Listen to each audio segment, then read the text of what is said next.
Hi, good morning, everybody. It's 8:30 and it's time for our Child Nutrition Program's monthly webinar. If you want to take a moment to say hello in the chat, we have that going on, and it's open, of course, throughout the webinar as well. So today, let's get you over to our agenda. Here's some things we're coming on. First of all, happy spring. Winter is officially over as of 9:06 p.m. Mountain Daylight Time last night. And we made it through. Good job. So today we'll talk about CEP, NSLP training registration, renewal, provision 2, the NIPFRIT, meal prices, summer operations, FFVP, literacy from the lunchroom, spotlight on local, farm to school, and our next webinar. So first up, we have CEP, and Cambria is going to cover this for us. Good morning, everybody.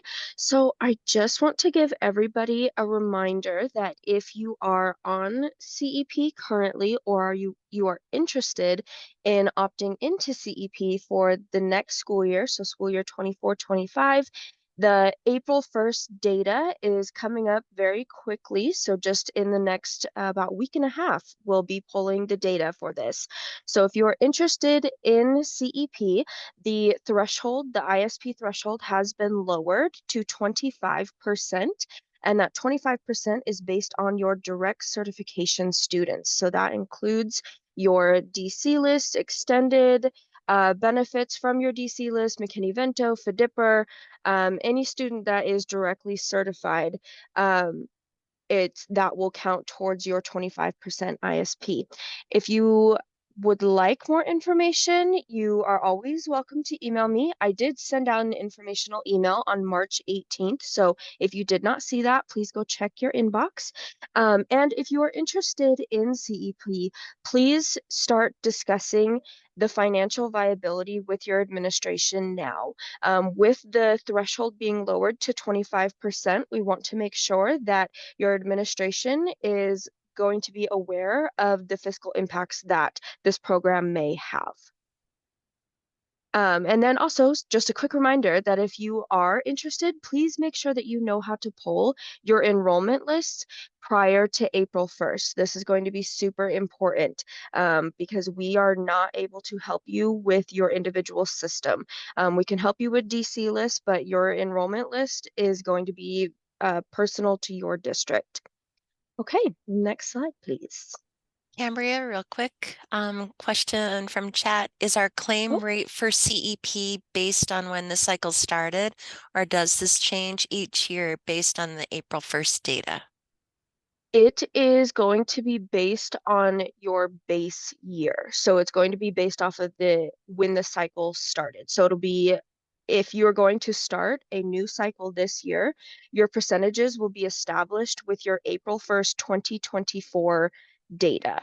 And then that data will carry on for the next 4 years for your claim. Awesome, thank you. Mhm.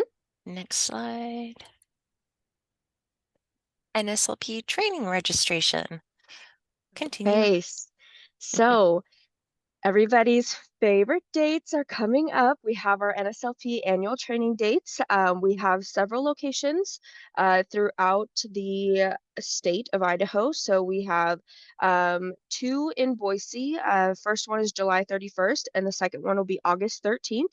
And then we have locations in Lewiston, Coeur d'Alene, Idaho Falls, Pocatello, and Twin Falls.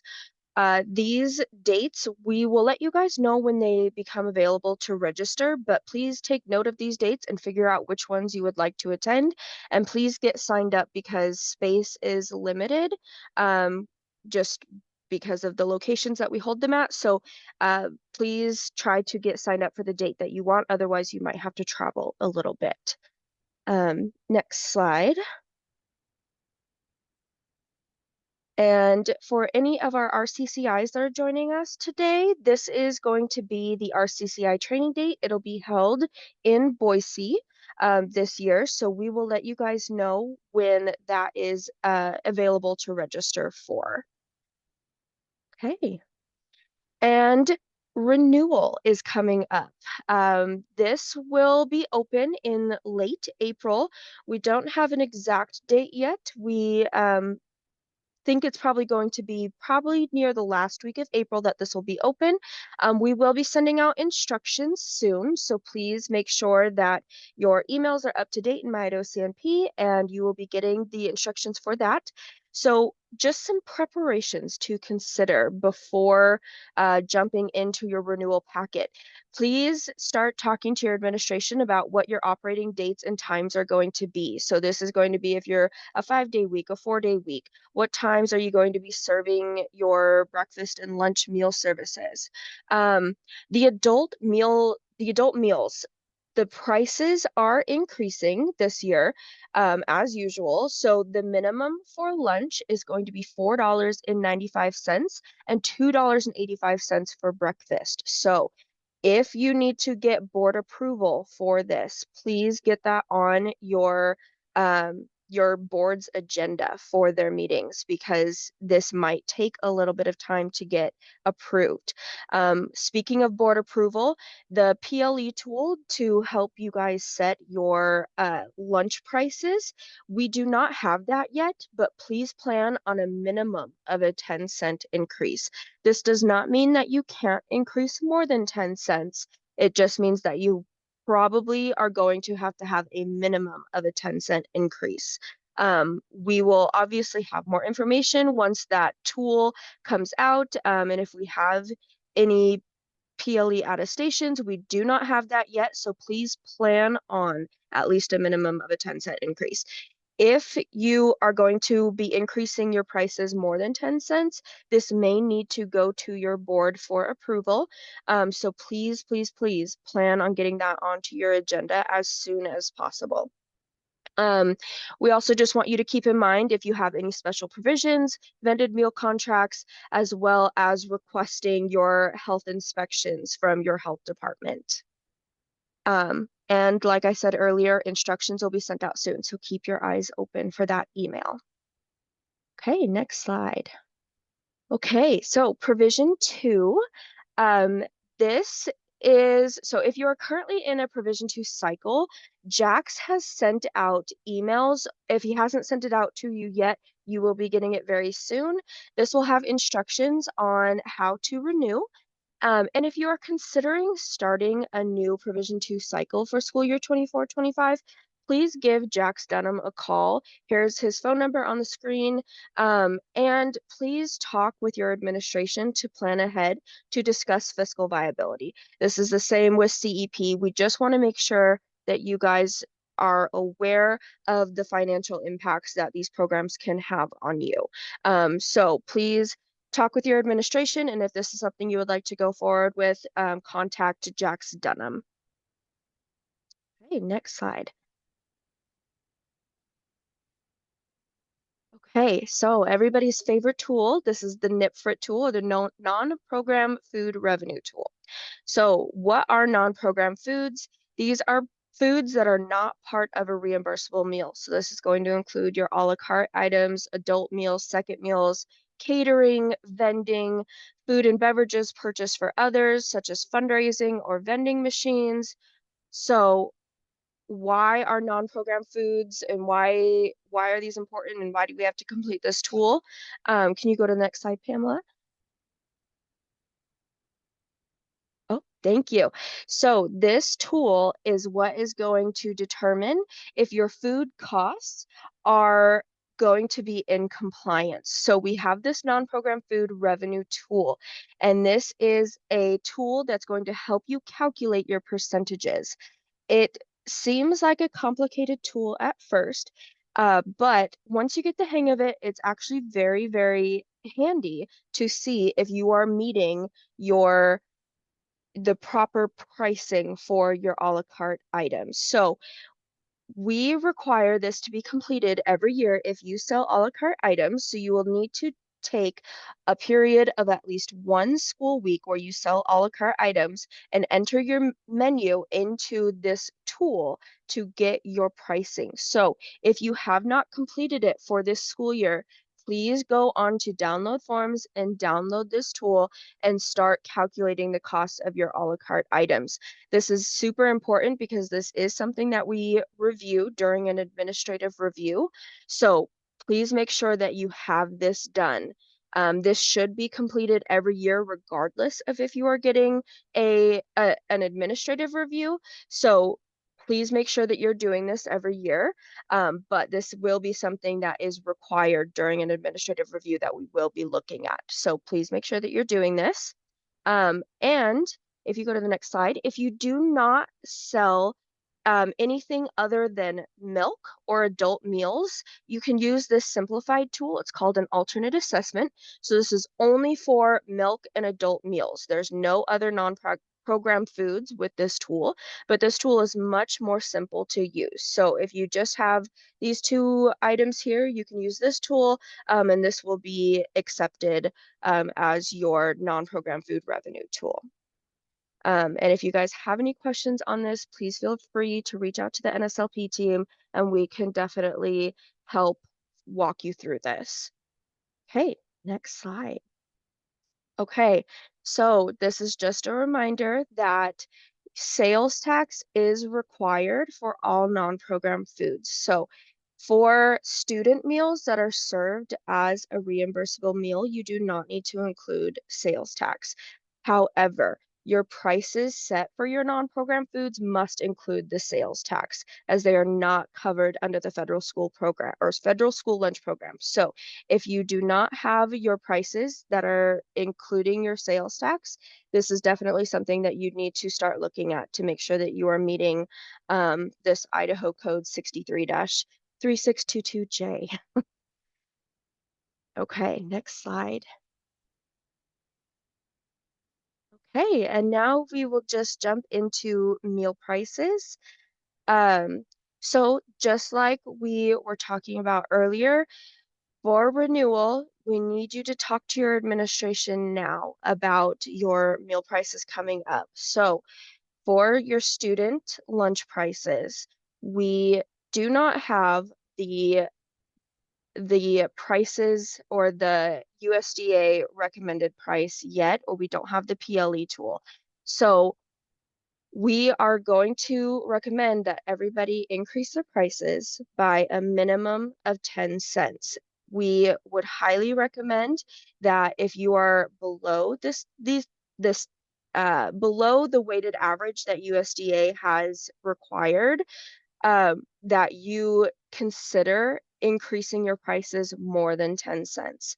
Um, and your adult meal prices are on the screen again. So it's $2.85 for breakfast and $4.95 for lunch. Um, so with both of these, with both of your student paid lunch prices and your adult meals, please take this to your business manager, or this may need to go to your board and be put on their agenda. So we have Idaho Code 63-1311A. This states that any price that increases more than 5% has to be approved by your board. So definitely write down this IC 63-1311A and talk to your business manager about this. So that you can get ahead of these increased prices that you'll need to have to be approved for next year. So if you guys have any questions about that, please reach out to the NSLP team, and we can help you out. But please be proactive in getting this approved before renewal. Okay, next slide. Thanks, Cambria. You've Yeah. had the show so far, but now we're going to turn it over to Mary Ann. Thank you. Awesome. Thank you, Pamela. Cambria, I might have to challenge you. I think everyone's favorite dates are the summer food trainings. I mean, who doesn't love summer, right? So I wanted to just take this next section for our summer food program. So we have Seamless Summer option and the summer food service program. I wanted to just go over some information regarding these summer nutrition programs to see if um, sponsor for summer, if anyone may be interested in finding out more information about being a sponsor. So obviously we know that summer is the hungriest time of the year for our children in our community. Nationally, about 30 million children who participate in the school breakfast and lunch programs. However, we know that when school ends, kids lose access to these healthy meals. And the data that we know says that only about 1 in 6 children who eats the free and reduced price school meals participate in the summer meal program. And so there's a huge gap right there when school ends and summer begins. And so here at the state agency, we're really trying hard to expand the summer meals program in our state. In Idaho alone, we have a little over 40,000 children who have experienced food insecurity, and the highest counties in our state with the highest child food insecurity rates are in Clearwater, Butte, Custer, Shoshone, and Lewis counties. So we definitely want to tackle the access issues for our children in our state. And how we go on about that during the summer months is through the Summer Meals Nutrition Program. So it's a summer food service program, and I'll have you go to the next slide, Pamela, please. So the summer food service program, it is a more simplified nutrition program compared to CACFP and NSLP. In the summer food service program, our meal pattern is more streamlined. So meaning we do not have any age group requirements, no calorie caps, no veggie group requirements, sodium or sugar contents. Additionally, under the summer food service program, sponsors receive a higher reimbursement compared to the other child nutrition programs. So, for example, under the summer food service program, lunch reimbursement, for every complete meal a sponsor serves, you receive $5.21 reimbursement per lunch meal. And so, wanted to just throw it out there. The next few slides, Pamela, if you can just go through it really quick. The next few slides are the breakdown for the SFSP meal patterns for breakfast. The next one would be lunch and supper. And then the last one is for snacks. So, as you guys can see, it is, again, a more simplified and streamlined meal pattern compared to CACFP and NSLP. So, if you are interested in finding out more information about becoming a summer food program sponsor, please reach out to the state agency. And I'd be more than happy to discuss all of the ins and outs of the program, the advantages and of course challenges. And as you all know, we do our due diligence with onboarding our program sponsors. And so we offer trainings in person and online, technical assistant visits, and of course phones, emails, and virtual trainings as well. So, with that, for our current summer food program sponsors, just some reminders. I know we just completed all of our trainings the past few weeks, but I wanted to just plug in again that your renewal packets are due April 26th, 2024. So, that's the last Friday of April.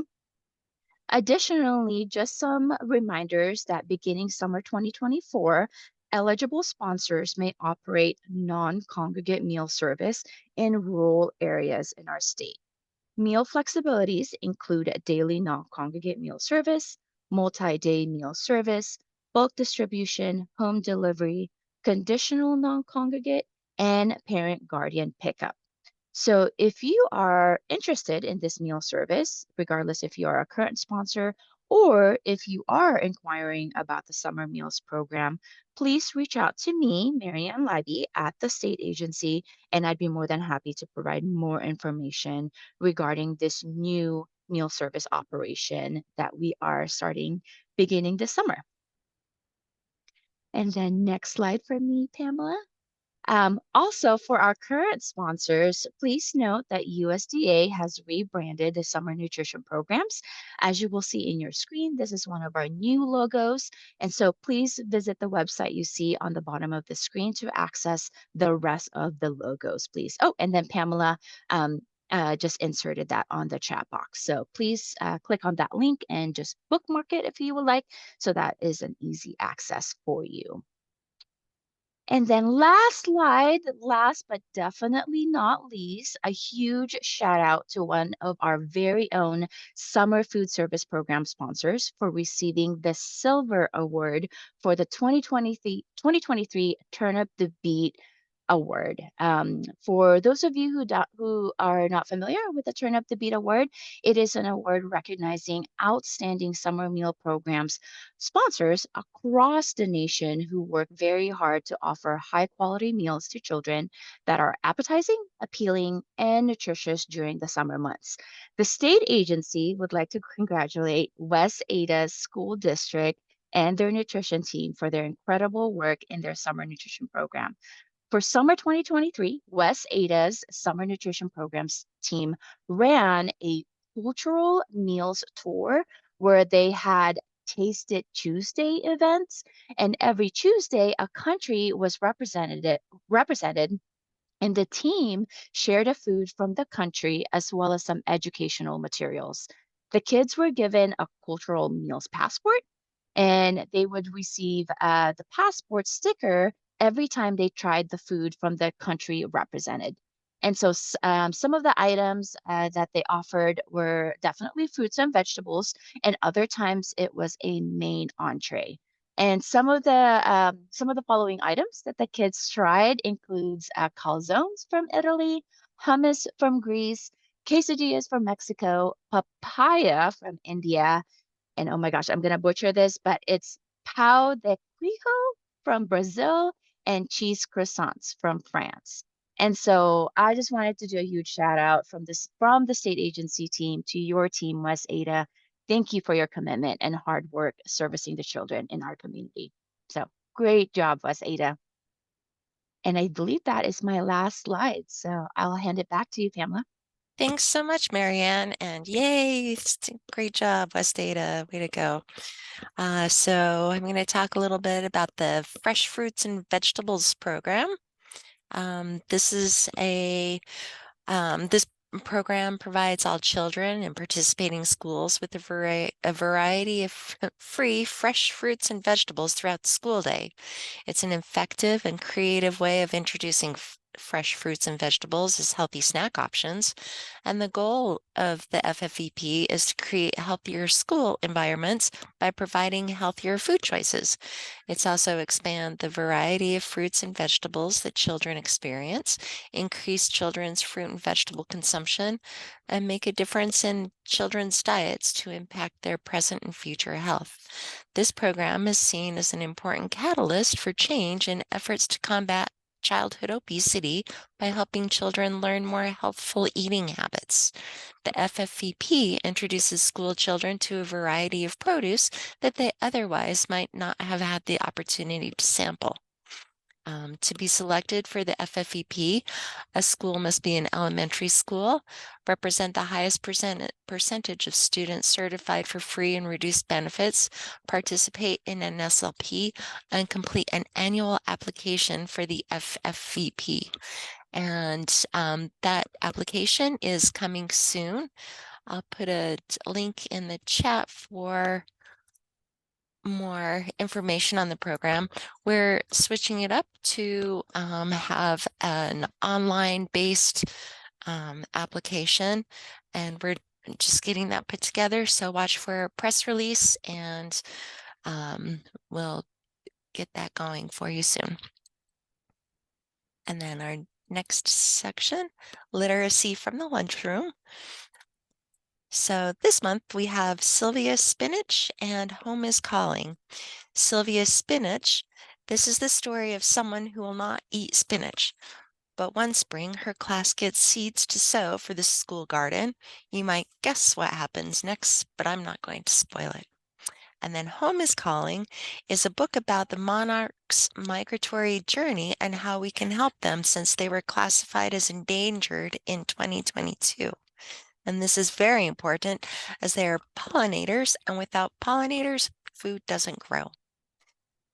And so that's our Welcome to Spring books. And then next we have Spotlight on Local. And here is a tray from Richfield School District that's featuring all the fresh fruits and vegetables and fresh fruits or fresh sprouts from Twin Falls. So shout out to Richfield and providing a beautiful tray. And then next we have Farm to School. And here it's more like farm in the school. This is a picture of a tower garden at Glens Ferry that they're going to get going. With tower gardens, it's considered aeroponics. Um, Aeroponics are different than hydroponics. In the aeroponics, are usually vertical and the roots are suspended in the air where they're showered with water and nutrients. And hydroponic systems are horizontal with the roots of the plants typically suspended in the water. So some of the advantages of tower gardens, they use less water, produce nutrient dense food, no digging or weeding, and you can even set it up so you can get strawberries in the winter.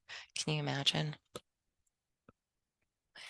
And now we have what's in season, and we're adding a few more things. Woohoo, go March. Instead of just apples and onions and potatoes, we now start to see some plants and herbs and greens coming up. And don't get fooled. I mean, it's still spring, so who out there is still going to have some snow, I'm sure. So we can bask in the warmer weather for a couple of days, but remember, it's still spring. And then our next webinar is April 17th, 2024. And here's a look at what's coming up. NSLP renewal opens, when to submit your claims, update employee professional standard logs, and our non-discrimination statement. We have time with some time left. We're at 27 minutes. So if anybody has a question or wants to have a shout out, we could do that now. Pamela, there is a question about FFVP. Will the requirement this year be 50% free and reduced? We will still have to look at that. We usually wait to see what our response rate is and then take it from there. Is Melissa on?